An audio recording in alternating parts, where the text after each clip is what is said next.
ಪ್ರಿಯಾಂಕ್ ಖರ್ಗೆ ಹೇಳಿಕೆಯಿಂದ ರಾಜಕೀಯದಲ್ಲಿ ಸಂಚಲನ ಸೃಷ್ಟಿಯಾಗಿದೆ. ಸ್ವಪಕ್ಷದ ನಾಯಕನ ಹೇಳಿಕೆಗೆ ಕಾಂಗ್ರೆಸ್ಸಿಗರು ಸಮರ್ಥನೆ ಮಾಡಿಕೊಳ್ತಾ ಇದ್ದಾರೆ. ಪ್ರಿಯಾಂಕ್ ಖರ್ಗೆ ಪತ್ರ ಬರೆದಿರೋದು ನಿಜ ಅಂತ ಹೇಳಿ ಸಿಎಂ ಸಿದ್ದರಾಮಯ್ಯನವರು ಹೇಳಿದ್ದಾರೆ.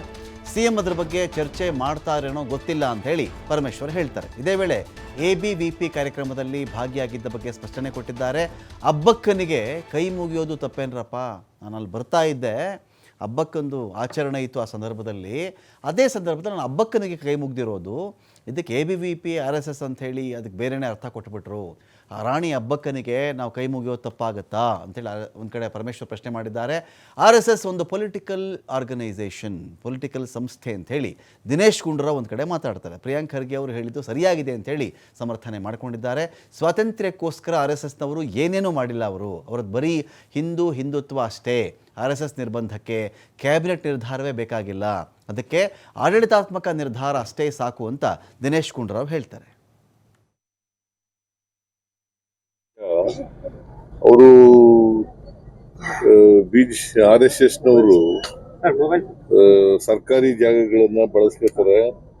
ಅದನ್ನ ನೀವು ತಮಿಳುನಾಡಿನಲ್ಲಿ ಸರ್ಕಾರ ಏನು ಮಾಡಿದೆ ಆ ಥರ ಮಾಡಿ ಅಂತ ಬರೆದಿದ್ದಾರೆ.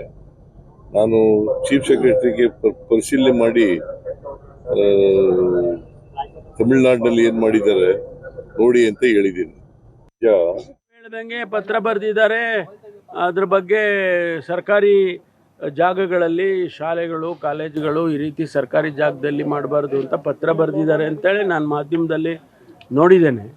ಅದನ್ನು ನಾನು ಗೊತ್ತಿಲ್ಲ, ಮುಖ್ಯಮಂತ್ರಿಗಳು ಚರ್ಚೆ ಮಾಡ್ತಾರಾ ಅಥವಾ ಅವರು ಏನೋ ಚೀಫ್ ಸೆಕ್ರೆಟರಿ ಅವರಿಗೆ ಇದ್ರ ಬಗ್ಗೆ ಕ್ರಮ ತಗೊಳ್ಳಿ ಅಂತನೋ ಏನೋ ಪರಿಶೀಲಿಸಿ ಅಂತನೋ ಏನೋ ಬರೆದಿದ್ದಾರೆ ಅಂತ ಕೇಳಿದ್ದೇನೆ. ಅಷ್ಟು ಬಿಟ್ಟರೆ ನನಗೆ ಬೇರೆ ಇನ್ನೇನು ವಿಚಾರಗಳ ಬಗ್ಗೆ ಪ್ರತಿಕ್ರಿಯೆ ಮಾಡೋಕ್ಕೆ ಹೋಗಲ್ಲ. ನಮ್ಮ ಇಲಾಖೆಗೆ ಬಂದರೆ ಅದನ್ನು ನಾವು ಪರಿಶೀಲನೆ ಮಾಡ್ತೀವಿ, ಅದರ ಸಾಧಕ ಬಾಧಕಗಳನ್ನು ಪರಿಶೀಲನೆ ಮಾಡ್ತೀವಿ. ಈಗ ನೀವೇ ಸಂಸ್ಥೆ, ಅದು ಒಂದು ಪೊಲಿಟಿಕಲ್ ಸಂಸ್ಥೆ. ಅವ್ರು ಹೇಳ್ಕೋಬಹುದು ನಾವು ಸಾಮಾಜಿಕ ನಾವು ಕಲ್ಚರಲ್ ಆರ್ಗನೈಸೇಷನ್, ಸಾಂಸ್ಕೃತಿಕ ಸಂಸ್ಥೆ ಅವೆಲ್ಲ ಹೇಳ್ಕೋಬಹುದು. ಆದರೆ ನೇರವಾಗಿ ರಾಜಕೀಯದಲ್ಲಿ RSS ಇನ್ವಾಲ್ವ್ ಆಗಿರುವಂಥದ್ದು, ಅದ್ರ ಬಗ್ಗೆ ಯಾವುದೇ ರೀತಿಯ ಏನು ಅನುಮಾನನೇ ಇಲ್ಲ.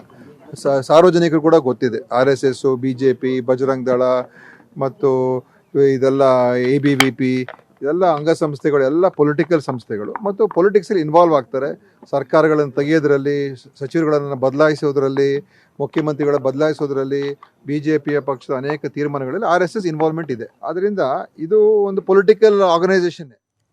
ಡೀಟೇಲ್ಸ್ಗಳಿಗೆ ಇದೀಗ ಶಿವಕುಮಾರ್ ಜೋಹಳ್ಳಿ ಇದ್ದಾರೆ. ಶಿವಕುಮಾರ್ ಜೋಹಳ್ಳಿ, ನಾವು ನೋಡ್ತಾ ಇದ್ದೀವಿ, ಒಂದು ಕಡೆ RSS ಬಗ್ಗೆಯೋ ಹಿಂದುತ್ವದ ವಿಚಾರಕ್ಕೆ ಸಂಬಂಧಪಟ್ಟಂತೆಯೋ ಮೃದು ಧೋರಣೆಯನ್ನು ತಳೆಯುವ ಕಡೆಗೆ DCM ಅವರ ಗಮನ ಒಂದು ಕಡೆ ಇದೆ. ಅಟ್ ದ ಸೇಮ್ ಟೈಮ್ ಅದೇ ಅವರದ್ದೇ ಕ್ಯಾಬಿನೆಟ್ ಅಂತ ಬಂದಾಗ ಇನ್ನೊಂದು ಕಡೆಯಲ್ಲಿ RSS ನಿಷೇಧ ಮಾಡಿಬಿಡಿ, ಅವರಿಗೆ ಸರ್ಕಾರಿ ಸಂಸ್ಥೆಗಳಲ್ಲಿ, ಸರ್ಕಾರಿ ಸ್ಥಳಗಳಲ್ಲಿ RSS ಬ್ಯಾನ್ ಆಗಿಬಿಡಬೇಕು ಅಂತ ಒಂದು ಕಡೆ. ಹನುಮೇಗೌಡರು ಪುಸ್ತಕ ಬರೆದು ಬಿಟ್ಟಿದ್ದಾರೆ, ಲೈಂಗಿಕ ಕಿರುಕುಳ ಇದೆಯಂತೆ ಅಂತ ಇನ್ನೊಂದು ಕಡೆ ಒಂದು ವಾದ ಇದೆ. ಇದರ ಮಧ್ಯೆ ಮುಖ್ಯಮಂತ್ರಿಗಳು ತಕಡಿನ ಯಾವ ಕಡೆ ತೂಗ್ತಾರೆ ಈಗ ಅಂತ